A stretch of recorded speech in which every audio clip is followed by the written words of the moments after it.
కేసీఆర్కు. ఎలక్షన్లప్పుడు వచ్చాడు ఇక్కడికి, గుర్తుందా? ఎన్ని మాటలు చెప్పాడో గుర్తుందమ్మా? అసలు టీఆర్ఎస్ పాలనలో కుంభకోణాలే లేవు అన్నాడు, భూ కబ్జాలే లేవు అన్నాడు, లంగలు లేరు అన్నారు, గూండాలు లేరు అన్నారు. ఇంకేమన్నాడు? రాయలసీమ వేట కొడవలు లేవు అన్నారు. ఎన్ని మాటలు చెప్పాడు, ఒక్క దాంట్లో అయినా వాస్తవం ఉందా? అసలు కేసీఆర్ గారి పాలనలోనే కదా కాళేశ్వరం కుంభకోణం, దేశంలోనే అతిపెద్ద కుంభకోణం ఈరోజు కాళేశ్వరం ప్రాజెక్టు. ఒకటే ప్రాజెక్టులో 70,000 కోట్లు దోచుకున్నాడు కేసీఆర్ సార్.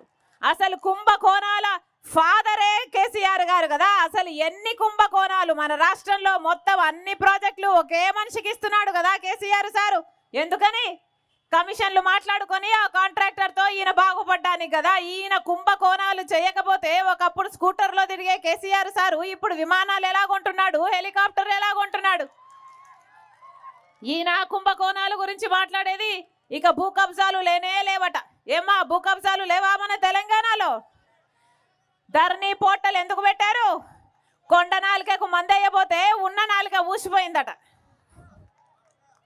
అసలు ధరణి పోర్టల్ ఎందుకు పెట్టారు? ప్రజల సమస్యలు తీర్చడానికి పెట్టారా?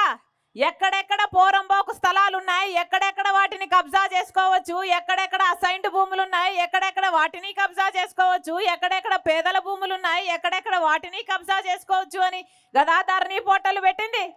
అసలు సామాన్యంగా ఎంఆర్ఓ దగ్గరికి పోతే సమస్య పరిష్కారం అయ్యేది. ఇప్పుడు ఎవరి దగ్గరికి వెళ్ళాలి? కలెక్టర్ దగ్గరికి వెళ్ళాలి. వాళ్ళు సమస్యలు ఊరికనే పరిష్కరిస్తారా? వాళ్ళు లక్షలు అడుగుతున్నారని పాపం ఎక్కడికి పోయినా ప్రతి ఊర్లో చెప్తూనే ఉన్నారు కదా.